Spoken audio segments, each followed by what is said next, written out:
Sir நம்ம apartment செக்ரட்டரியா இருக்கீங்க. சுத்தமா மெயின்டனன்ஸே பார்க்கறது இல்ல சார் நீங்க. தண்ணி வரதில்ல, லிஃப்ட் வேலை செய்றதில்ல, நாளுக்கு நாள் குப்பை வந்து எடுக்கிறதில்ல.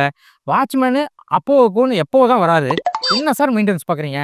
சார் அப்பார்ட்மெண்ட்ல லைட் எரியலையா, லிஃப்ட் வேலை செய்யலையா, தண்ணி வரலையா, குப்பை எடுக்கலையா, எந்த பிரச்சனையா இருந்தாலும் ஒரே ஒரு மந்திரம் சொன்னா போதும் சார், எல்லாம் சரியாயிடும். அது என்ன சார் அது மந்திரம்? ஜெய் ஸ்ரீராம் சொன்னீங்கன்னா போதும், எல்லா பிரச்சனையும் சரியாயிடும்.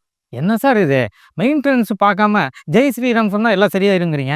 ஏங்க பார்லிமெண்ட்ல பிஜேபி எம்பி அஜய் பாட் இதாங்க சொல்லியிருக்கிறாரு. பசுமாடு பால் கறக்கலையா, பசங்களுக்கு வேலை கிடைக்கலையா, பொண்ணுங்களுக்கு கல்யாணம் ஆகலையா, ஜெய் ஸ்ரீராம் சொல்லுங்க எல்லாம் சரியாயிடும் அப்படின்னு இருக்காரு. பார்லிமெண்ட்ல எம்பி சொன்னா ஒத்துக்கிறீங்க, அபார்ட்மெண்ட்ல செக்ரட்டரி சொன்னா கேட்க மாட்டீங்களா? ஓய் ஜெய் ஸ்ரீராம் சொல்லுங்க சார். மாசம் மாசம் மெயின்டனன்ஸ் காசு வாங்கிக்கிறது, கேட்டா ஜெய் ஸ்ரீராம் சொல்லுங்கங்கிறது.